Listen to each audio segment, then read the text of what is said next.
Hello, and welcome to another horrific review. I'm joined once again by Steve as we continue our look into classic horror with Carry On Screaming. Directed by Gerald Thomas, this movie tells the story of Dr. Watt, who has an evil scheme going on, kidnapping beautiful young women and turning them into mannequins to sell at local stores. This film was made on a budget of £197,500. I don't have any box office information because secret apparently. Oh, they used to make loads, didn't they? Because everybody was into Carry On. How many? There's 60 odd movies, isn't there? Like, there's ridiculous amount of movies. Yeah, and they used to make them, but everything.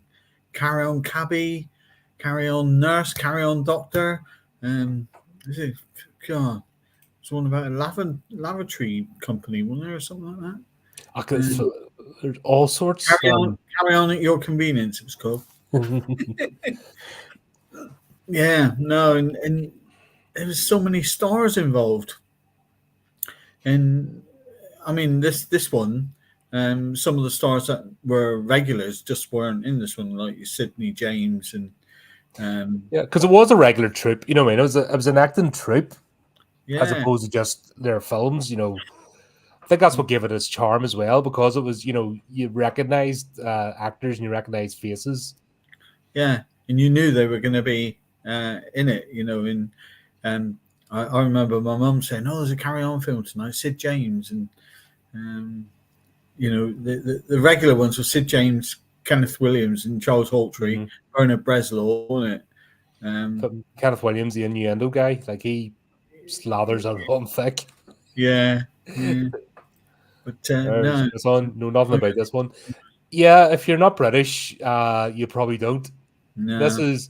This is a purely British phenomenon and a phenomenon of its time. I think we've alluded to these a couple of times during our chats. And yeah, get on and watch one, Chris, because that's the best thing you can. But you wouldn't get the British humour in it. I don't think they would they?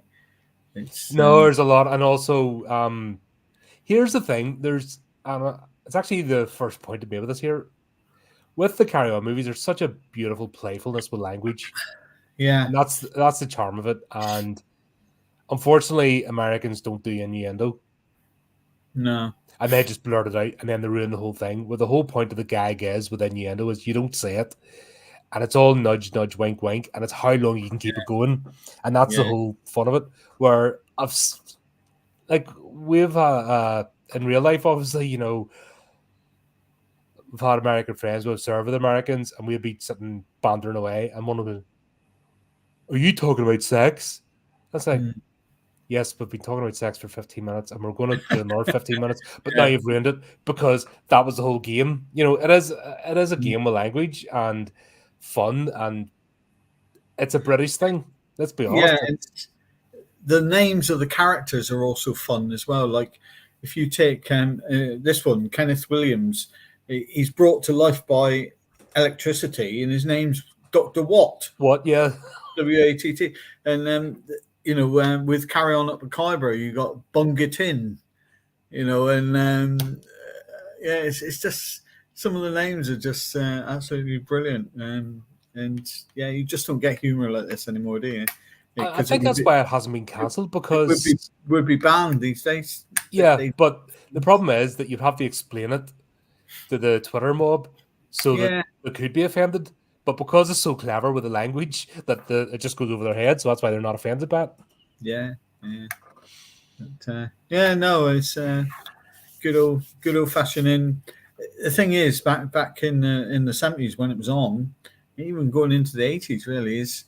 If my mum said, "Oh, there's a Carry On film on tonight," that was it. Everyone was in. There's a Carry On film because it was just an institution. I remember that. We'd just do it, and we'd sit, and everyone would just be quiet and watch a movie. Yeah, and giggle and laugh, and even if you'd seen it before. But the thing about these is, because there's so many of them, you don't really watch them.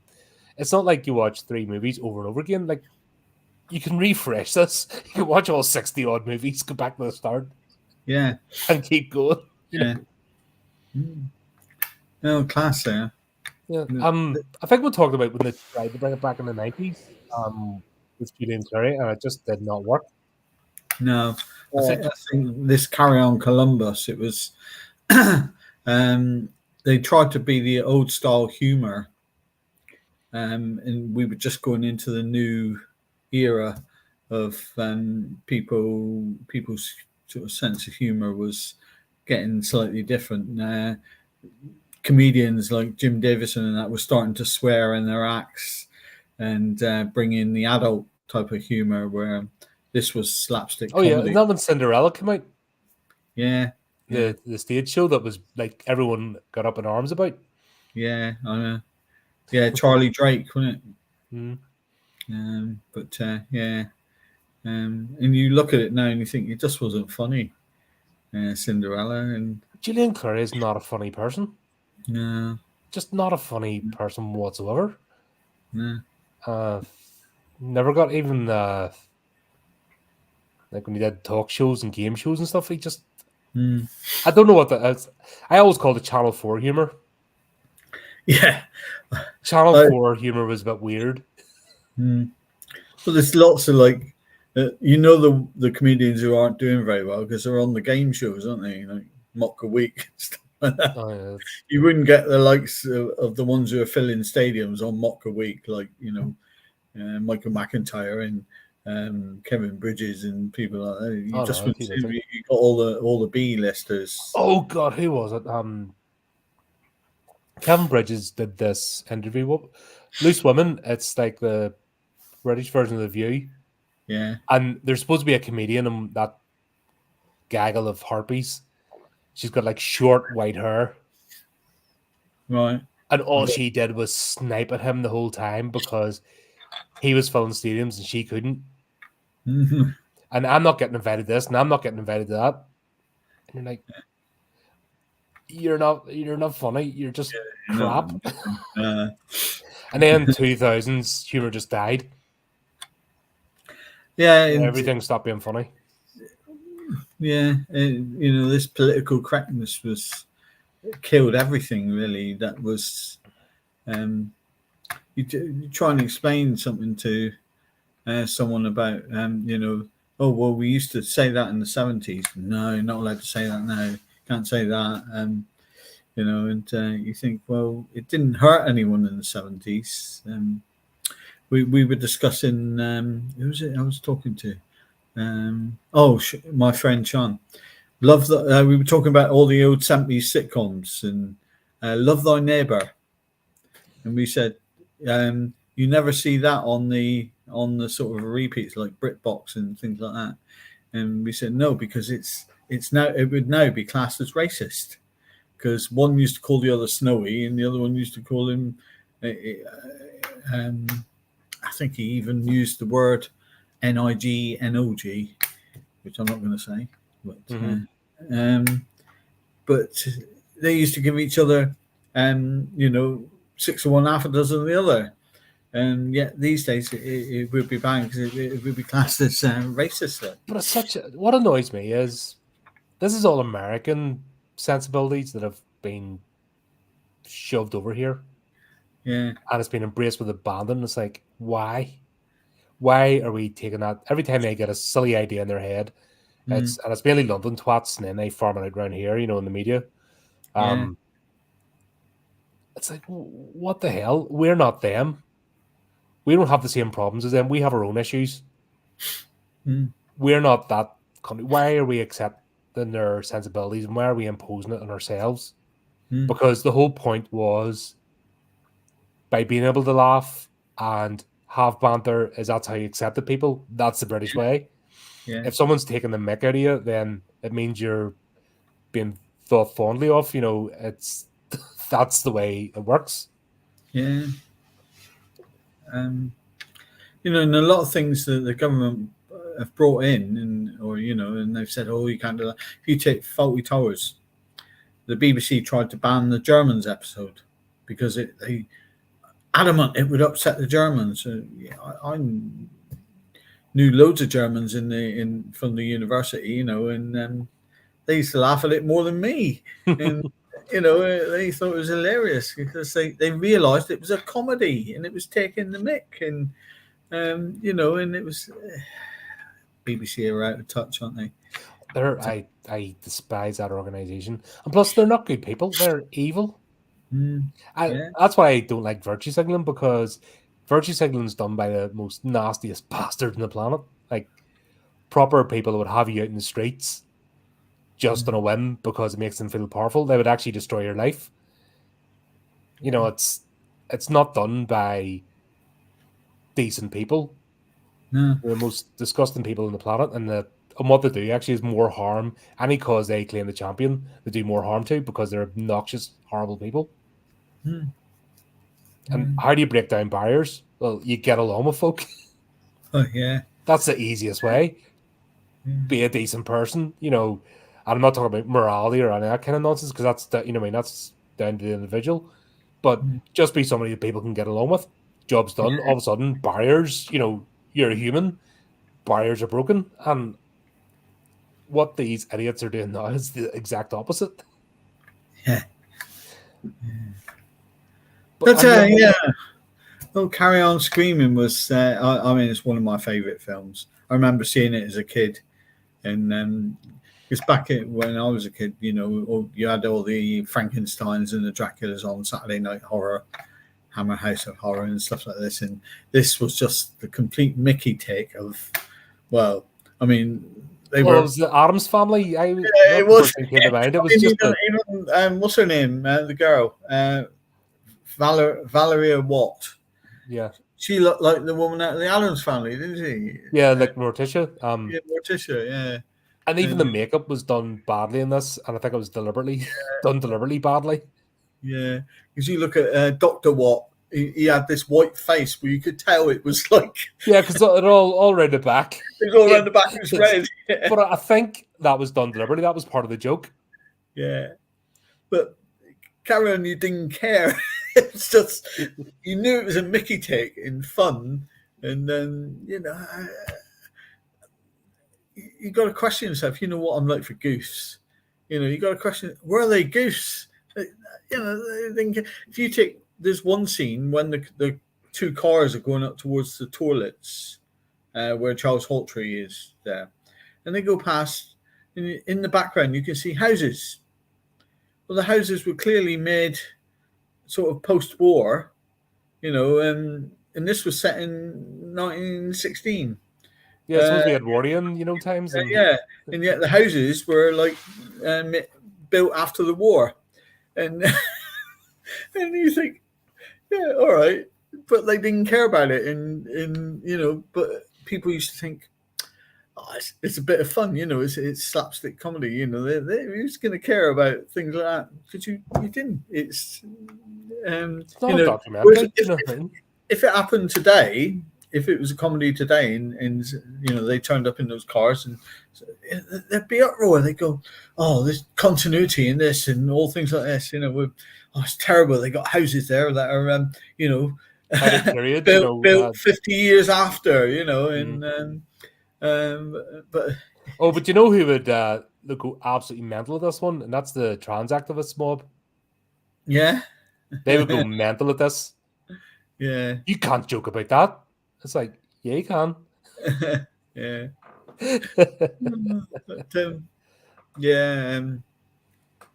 I mean, even the monsters, you could tell that the monsters were wearing bodysuits underneath.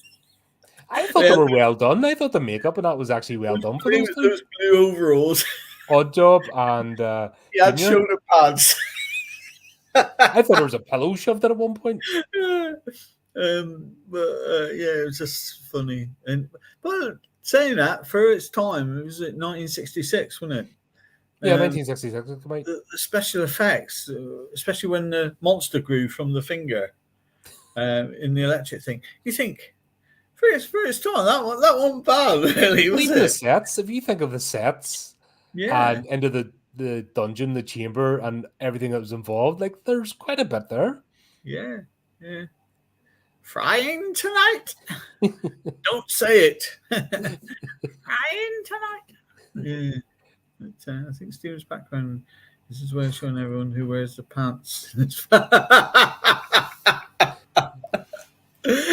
have got some frilly knickers from Paul Tagland. Yeah.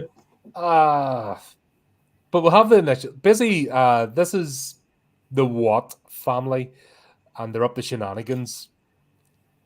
Yeah. And we've got Doris and Albert, and oh my god, that's like they both look as if they're like well on. It's not like they're kids. There's such a way that people are dressed. It's hard to tell their age. Yeah.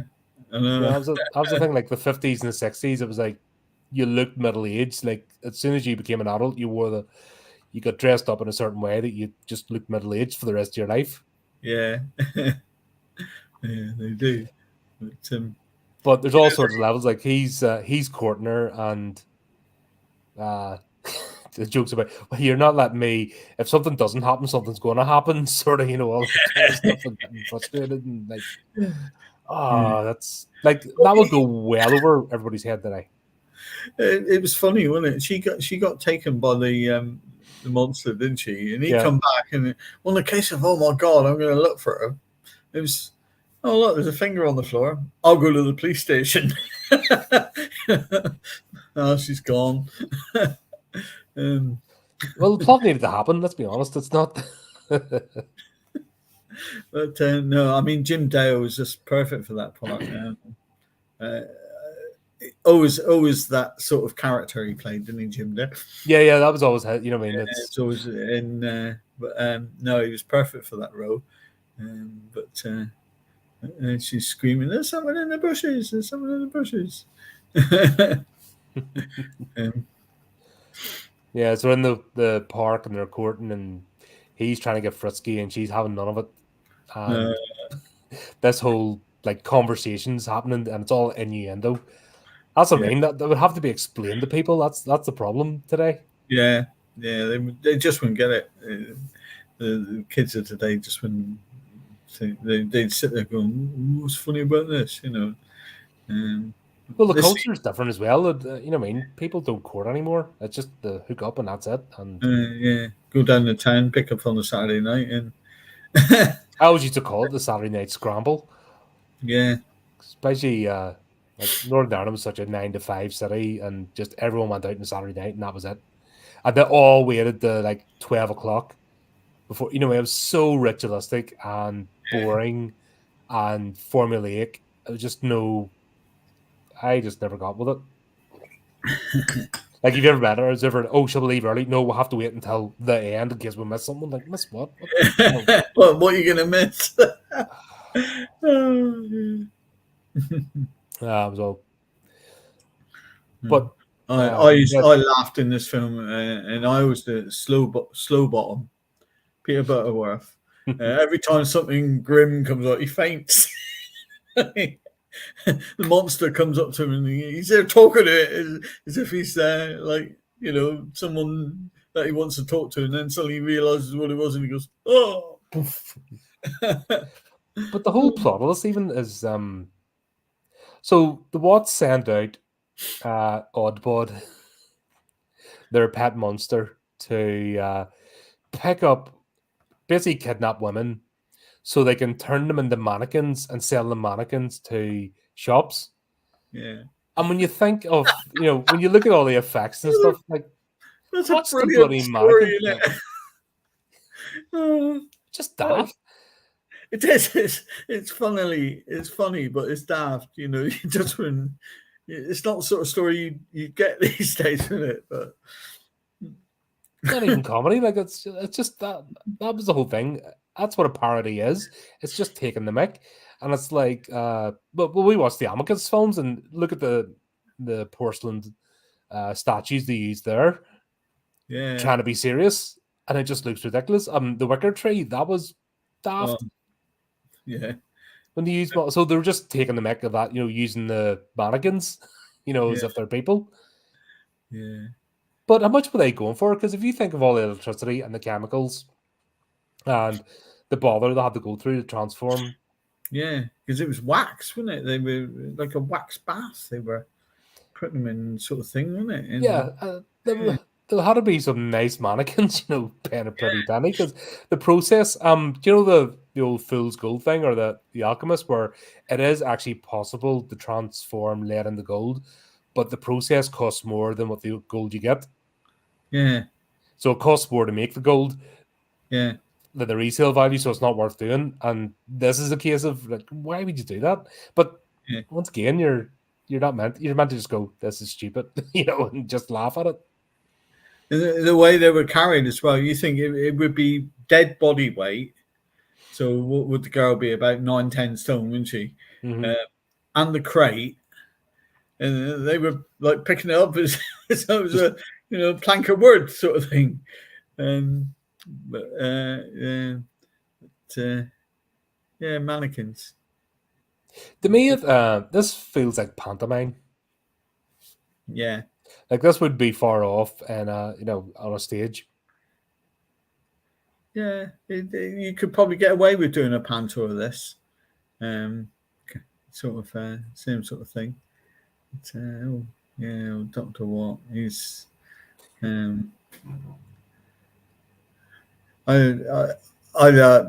mean, I think the whole thing was brilliant. You could tell sometimes. I mean, the set where the two courting couples were, you could tell it was a set with just a backdrop. Oh yeah. But But again, you didn't care. It was why like would you waste the time?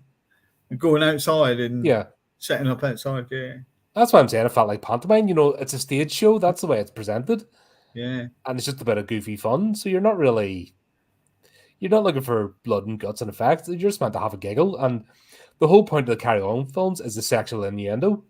yeah, That was the whole thing, that they layered it on thick, and every other jab yeah. some sort of sexual connotation, which When Valeria and the policeman, isn't it? And she's trying to seduce him, and she says, "Oh, he says."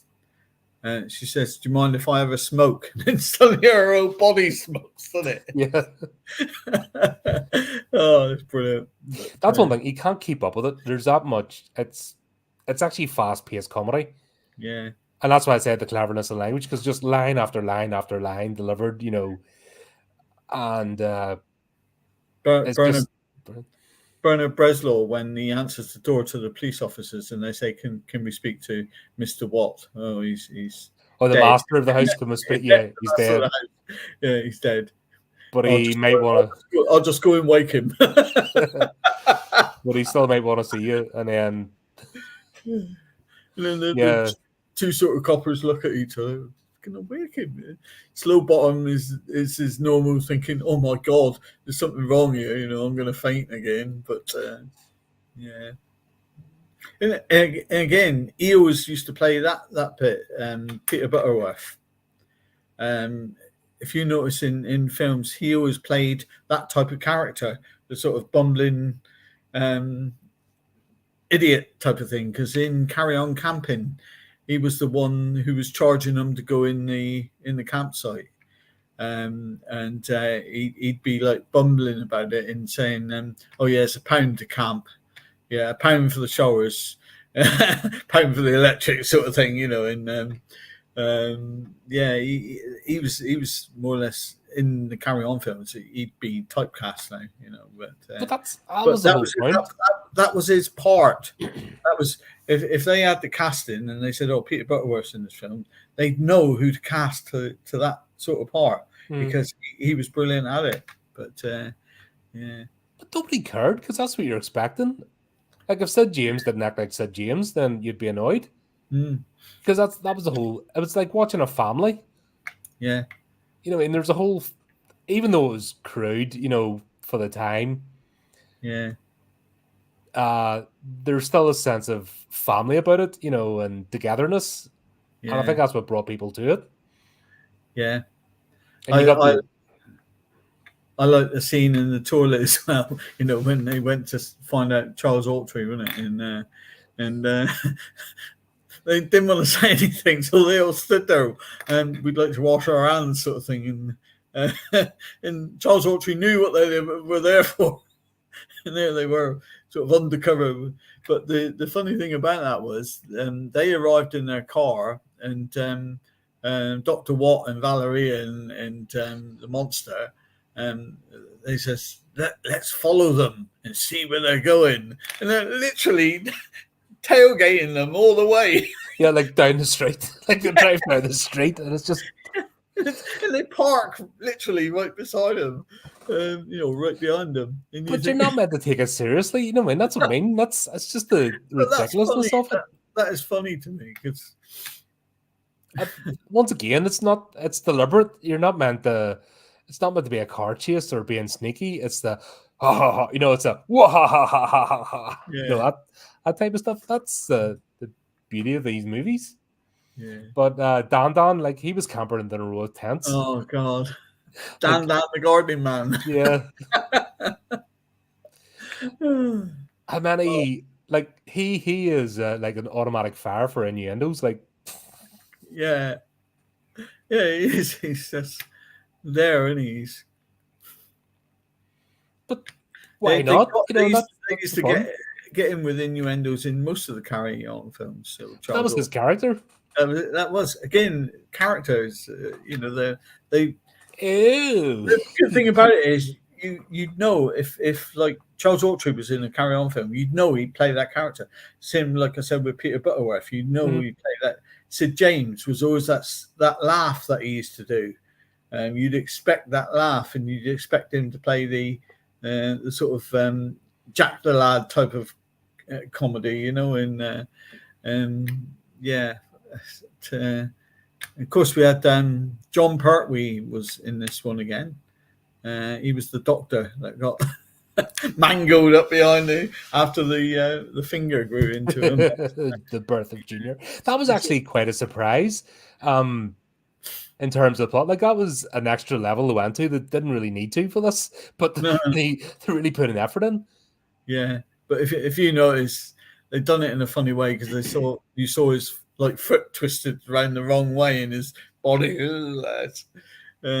Yeah. And don't look. And then he looked. But you looked. I love this film. What was the other way about it? The replay value? Yeah, you can laugh at these. Like this is the 60s. You can still laugh at it if you're in the zone. You get it. That's the difference between that and sort of crude, in your face humor. Yeah. And that's the Carry On films. Like they are rapid fire. Honestly, every line is a smutty joke. Every line delivered, every bit of dialogue has at least 3 or 4 smutty jokes in it. Yeah. And that's and like Chris said, you might miss it the first time you watch it, and then the second time you'll pick up on it. Yeah. The closest thing America had were the Police Academy movies. Yeah. That was the closest thing America came to this sort of humor, were the Police Academy movies. Yeah. And they were like a standalone. Once again, you on the replay, you pick up a gag you missed the first time. But that's the only time. Or the Leslie Nielsen, wasn't it? Police Story as well. Oh, the police story ones. Was it Police Story? Yeah. Well, Naked Gun and he got a whole bunch of them. Yeah. Naked Gun was based off his TV show, wasn't it? Yeah, Police Story, I think it was called, wasn't it? Yeah. Yeah. Yeah, because I remember in one of the Naked Gun ones, was it Naked? No, airplane ones. When the guy, there was a sick kid in there who was on life support type thing, and tubes and everything in his, and so they took a guitarist in to play the guitar, and the guitarist was swinging like this, knocking out the bloody tube out of his arm, and the kid was going until they realised it was out. That was the American type of slapstick, wasn't it? Yeah, it was the one that closely translated. It was different to our type of slapstick. Yeah, but I'd say not so much the Airplane and the Leslie Nielsen, but the Police Academy ones. Yeah, were as close to the Carry On movies as you get, because they didn't throw it right in your face with the bluntness. Like you look at look at Annie, Adam. Who Wants You? have to get back there. Mm. Where was I? Sorry. Yeah, the look at Adam Sandler movies, look at the Hangover movies, all that kind of stuff. Like you watch once and it's a bit of a haha, and then that's it. They're not watchable afterwards because you've once those gags are done, because they're not on any level. It's crude toilet humor. Yeah, yeah.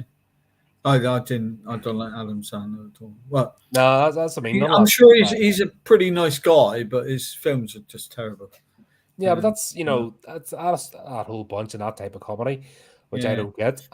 Look at modern, like BBC Three type comedy. Mm. Their attempt at comedy, it's awful. Yeah, I know. It's just snarkiness, that's all it is just people snarking at camera, and it's like it's not even remotely funny. Yeah. Comedy nights, I would never go to a comedy night No, because I wouldn't enjoy myself. I've like watched a couple of the comedy club up in Liverpool things on YouTube, and I thought it's just not funny. This guy's just standing there and he's berating members of the audience in the front row. Well, that's not comedy. That's you're wasting the time of having true comedy by just standing there insulting the audience in the front row. And The only one that does that well is Al Murray. yeah, But then what he does though is he brings the audience members into the joke. Yeah. And the thing is, he remembers their names. Yeah. And he what was the one? Let's ask Dan the doctor. You totally agree that all life began in Africa? Yeah. He's like, absolutely, yeah. Well, sorry, I've been to Plymouth, and there's some evolution, some powerlifting to do in Devon. That sort of, obviously my delivery's crap, but it's good natured. It's not like ripping people apart. Yeah.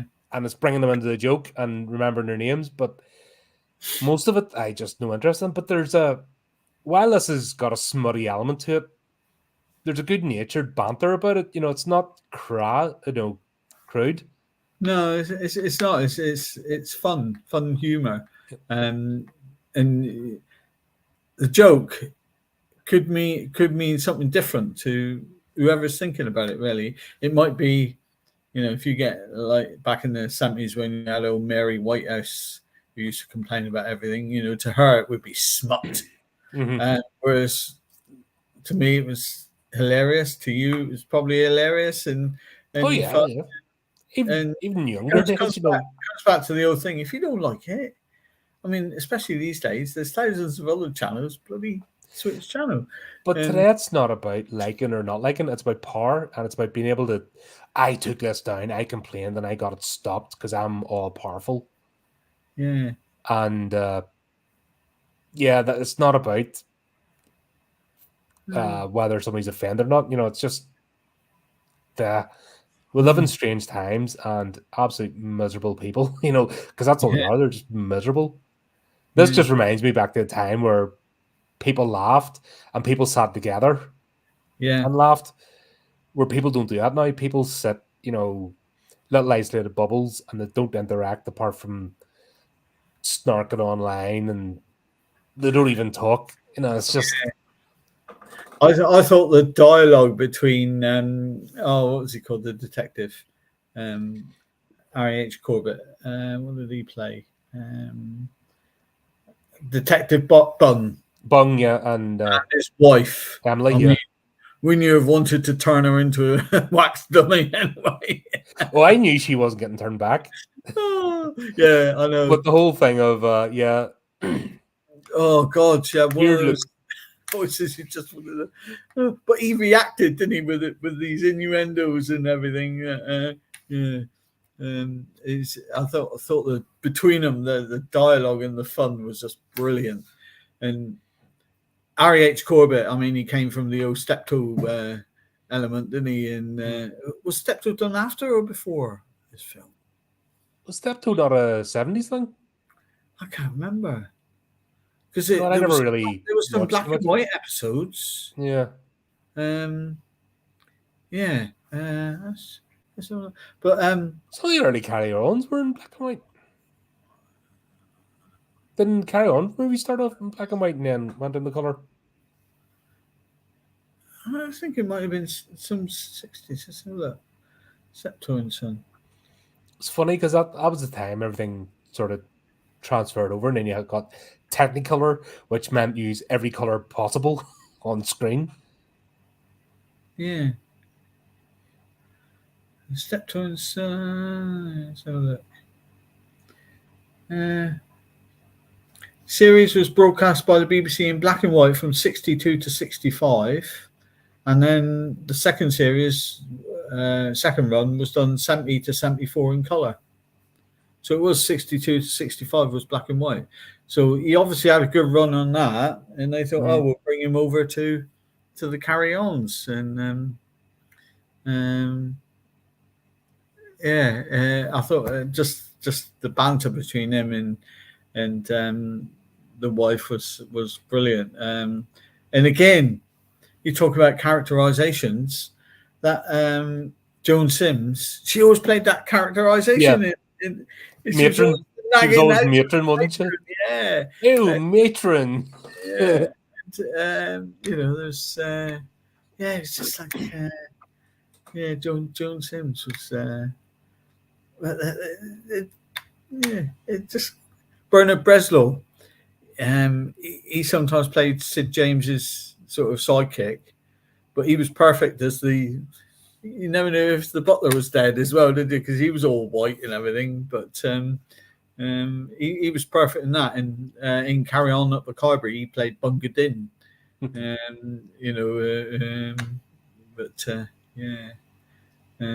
You won't take me back to there, will you? He was trying to be Lurch. That way he was making a parody of Lurch. And that's the whole point. They were all reanimated corpses. It's just, I don't think you're meant to think too deeply into it. You're just like, yeah, okay, it's a thing. It's funny. Let's just do it. We know what you're doing.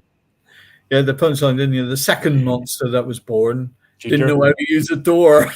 Just to go through the one, and they used to leave the outline of the body. Will it? It's brilliantly done that. And the bit where they're trying to block up the door with the chairs. Yeah, and they walk through the way. And then they start handing the chairs. That's like something out of a cartoon. Yeah, you can imagine that in like Boris Karloff days, could you? Come through, crash. I mean, that chair sort of thing. Well, it did about Abbott and Costello meet Frankenstein. Yeah. Need to look at that one again. I'm afraid to, in case it doesn't hold up. Yeah. Because I loved that as a kid. Yeah. See, I used to like the old Harold Lloyd sketches. Hooray for Harold Lloyd. Harold Lloyd. I even remember the bloody theme tune, see? They used to be on Friday night. They used to put them on BBC Two. About, I think it was something like 20 to 6, because it was a 20-minute program. But Harold Lloyd used to do all his own stunts, of course, which in that day, was well unknown. But it was, even that, you watch it today and you think, do you remember that Flash Gordon? The old Flash Gordons? The black and white one, not the one with Brian Blessed. The one before Brian Blessed, yeah. No, the ones before Brian Blessed. Yeah, that's what I mean, before Brian Blessed, yeah. It was 30s and 40s, I think it was made. I can't remember who played Flash Gordon. I always remember Brian Blessed. The spaceship, when it used to take off, it used to fly around in a circle like this several times before it actually took off. And you used to think, if that was the case, someone would have shot it down by now, because it used to take 10 minutes to get off the ground, and you used to see the wires lifting it up. It was obviously a model set, but that's Acrostar Films, one of independent filmmakers. They did one called They Came Back From Somewhere, and it's done 1950s style sci-fi, and it's a tinfoil plate, woo, on a bit of string. Woo. The sequel's coming out soon. All right. They Came Back From Somewhere, and honestly, you watch that, and I did a review on it, and worth checking out. But yeah, you look at that, and they're just having so much fun. Yeah. Doing that, and you just get in the spirit of it. And like the ship they've got, hands behind with a curtain, shaking the curtain, Yeah. to make it look as if it's rocking about. But yeah, I mean, even the sort of things. Poor Joan Sims gets kidnapped, doesn't she? Mm-hmm. And Charles Autry and say, "Oh, you've got a right one there. Oh, where'd you get her from?" Sort of thing. And then they brings in the guy who was dressed as a woman, slow bottom, undercover, and they think Oh, he's totally sexy. but then that you wouldn't get away with it today. Oh no! Today they'd all be freaking out and be up in arms and clutching pearls about that. And why would a man dress as a woman? Why would you? And it's all that, Yeah, nobody's saying it's wrong. It's all that joke of it's how else do you break down? But you have a laugh and then he gets fully involved and actually, these days they'd say, no, a woman must play an undercover female police officer, not a man. They just wouldn't accept it. or it'd have to be a trans person, couldn't be somebody doing it for a No. laugh. There's no, the equivalent of blackface, just once again, how did you break down barriers? By fucking, it just makes me angry. These miserable twats who have, and they're all the same sort of person, and they've no personality between them. They don't know what a laugh is. They don't know how to get on with folk, and they just live in this nasty little bubble. And we grew up with pantomime, and I was always cross dressed and everything else, no, and it was just taken to. But we did, yes, we did. Oh, yes, we did. Yeah. But nobody batted an eyelid. It was all taken as part of a joke. Yeah. And the pantomime dames weren't twerking in kids' faces. They were just. We went to a pantomime and Alvin Stardust was in it. Mm-hmm. And he asked for someone to come up on stage, an adult. He'd already had the kids, and he asked for an adult. Well, my mum was there. My mum always felt the code, and it was in the old Palace Theatre anyway, which is always code. And so she wore a great big thick, what do they call it? Something hair coat. It was a bloody thick mohair. And she was wearing that, and she was sat in the seat sort of like this, freezing cold. She always felt the cold. And as soon as Alvin Stardust says, "Oh, can I have a volunteer?" we pushed her more or less up, and she went on stage, and he was taking the mick of her in this thick coat. And it was just hilarious. And then he turned around, and he lifted up the back of the coat so everyone could see her backside, sort of thing. And they'd be up in arms about that these days, wouldn't they? Showing someone's back, even though she was covered, But it's Alvin Stardust, he was brilliant. But I thought when poor old Joan Sims was there, and they was saying she always gets, like I said, she always plays that character, and she must have a great sense of humor.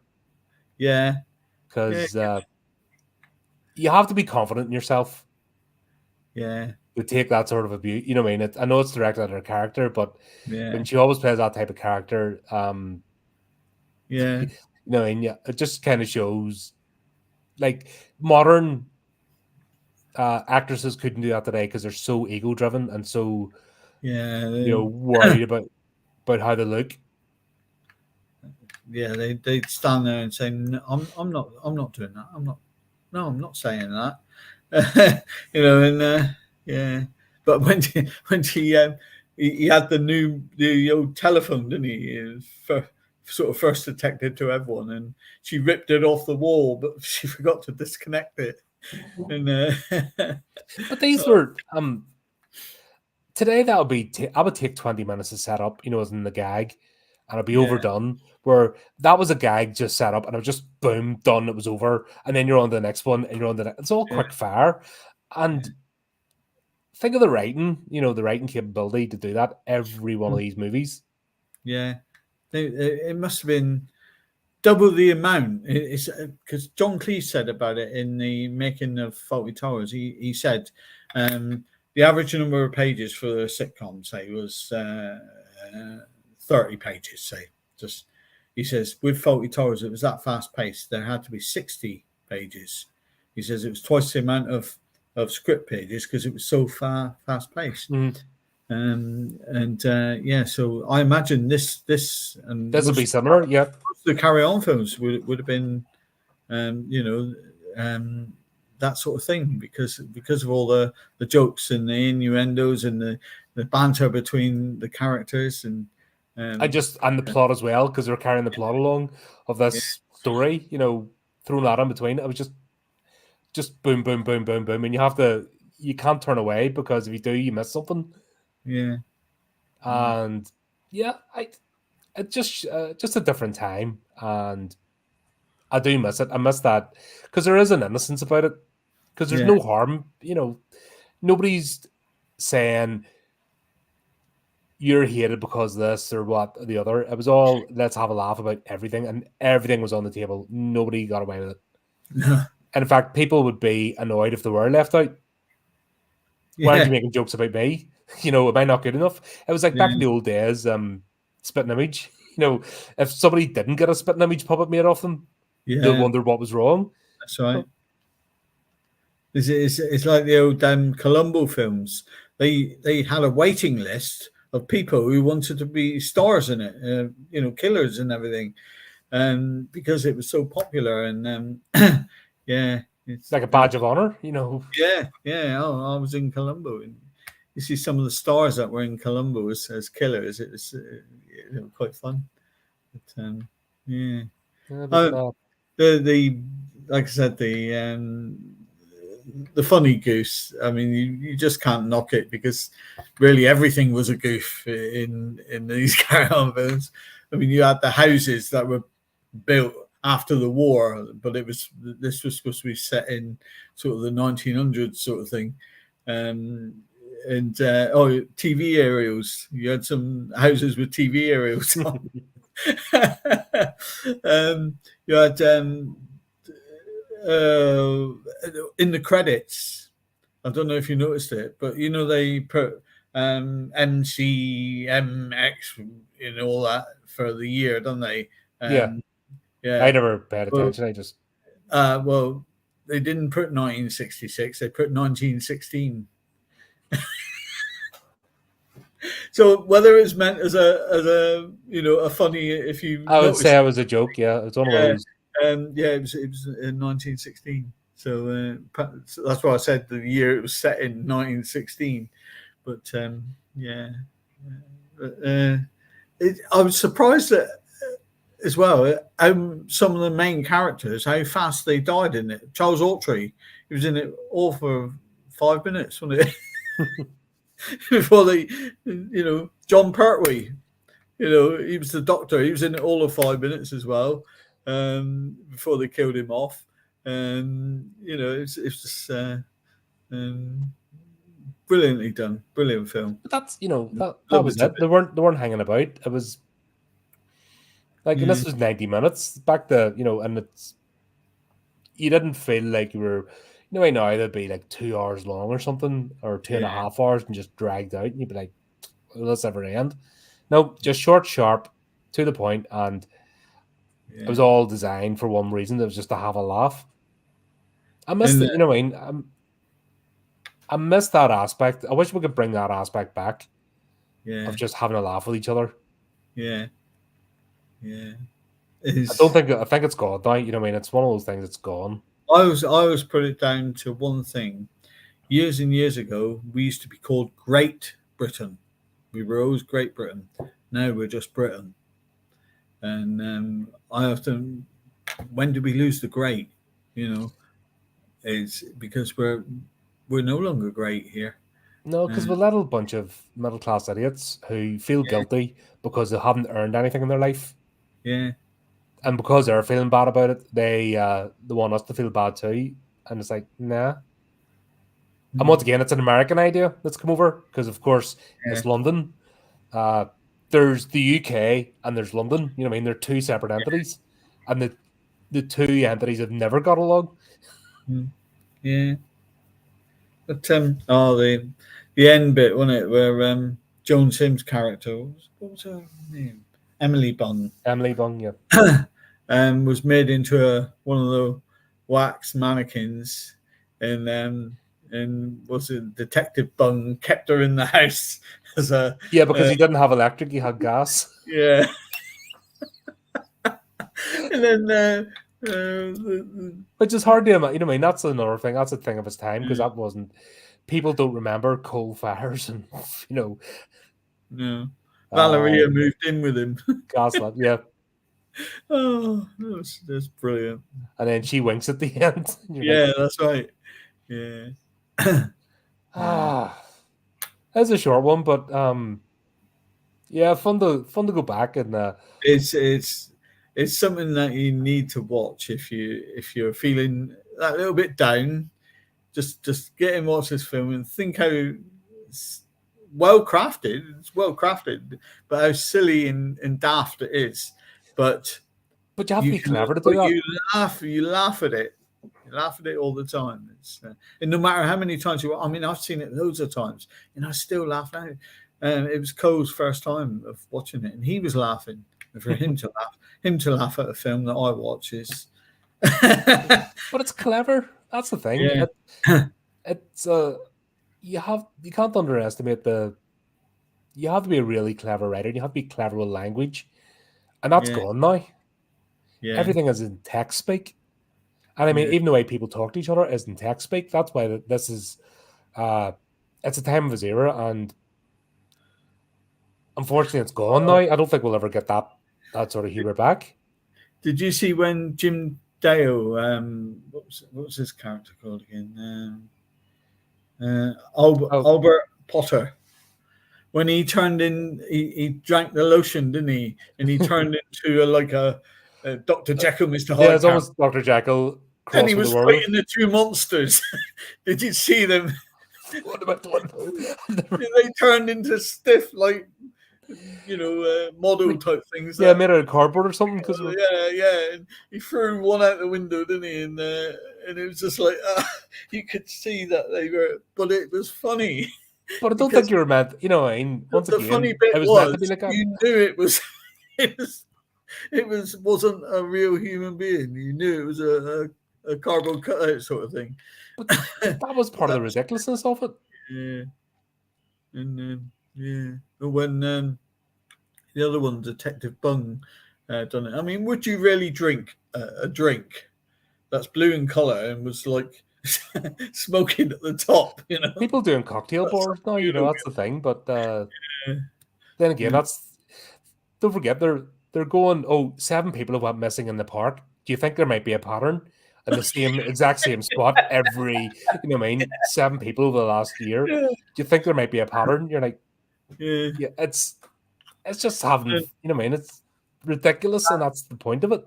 Dan sends him a note, doesn't he? It was on the scrappiest piece of paper that you could ever imagine, saying, I know what's happened to her. Oh, class. Oh, God, that's what a Dan. It's just, that's it. Yeah, my name's Dan. I think he had more innuendos than in one scene than the rest of the movie. Yeah. And that's saying something for this movie. Yeah. But there you go. That was fun. That was a good blast from the past, and good. I just miss it when people could laugh. Yeah. So something you've got to watch out there if you're watching this. Chris, you've got to watch Carry On Screaming and see if you get the same sort of humour that we get. Yeah, you have to be tuned into that sort of. Yeah. And you just got to take out all the bits and pieces of. You don't worry about anything like the monsters, him fighting the monsters and chucking them out the window, and it's a dummy. Or the makeup. Yeah, white with the red, and that monster's ear falls off, doesn't it? And he says, "Where did you find it?" Well, it was a ear. And then he holds it up to Yeah, Albert. yeah. Not even like there's no way in a million years it was his, but they just did anyway. And that's all that sort of goofy, slapstick humor. Oh, Which, brilliant. Yeah. You but know what they say? Here today, gone tomorrow, he said, didn't he? yeah, What? Well, we used to tell that joke at school. We used to say when you had a haircut, hair today, gone tomorrow. Oh, God. ours was always, did you have a fight with a lawnmower?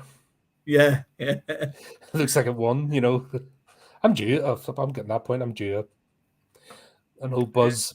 It's funny, my hair doesn't grow here; it comes out the sides. Yeah, it comes out your ears and your nose Yeah. after a while, doesn't it? But, But yeah. yeah, that was a lot of fun. I'm glad we covered it because yeah, it's good to go back and Yeah. there were an institution you'll never get a slice again. They tried in the 90s to replicate this and they couldn't. Oh, you It definitely was the did. cast, it was the dialogue, it was just the campy humor, it was the smut. You know what I mean? Yeah. But it's not you, it's your dirty. That's what innuendo is. It's not you, it's your filthy mind. It's a perfectly innocent remark. What are you thinking? Yeah. And that's the beauty of innuendo. It's that double entendre. Yeah. Yeah. If There you anyone, go. That was if anyone is out there who likes a bit of betting on the GGs, I bet on 3 horses this morning. There was sunshine, moonlight, and good times. None of them came in. I blame it on the bookies. wah wah wah. We will get this segment. Been trying to plan out before the stream, and I can't get the right name for it. Once I have it, it'll come to me. It's annoying me at the moment because I'll have the. I think I'm thinking about it too much. Yeah. But it will come and it will happen. There will be a. I bought a new stick deodorant today, stick deodorants. And on the instructions it said push up bottom. Well, it doesn't work for under my armpits, but it makes me fart smell nice. Probably can't say that today. It's like, YouTube would be on there now. You can't say that. Sorry, I said worse. I joined in where there's a video coming up on Shay Rance's channel. And he's like, what are you doing to me? He's going to have to get the censor button out. I was like, it's Clive Barker. We were talking about Clive Barker's Hellraiser series. Yeah. And that guy's a deviant. He's just a sex pest. And you can't talk about Clive Barker without being smutty because that's his whole jam. Yeah. He takes it to 11. That was always his thing. Yeah. So he's only a young fella too. He's got both Cameron and I. He just full flow. He actually went scarlet. Oh God.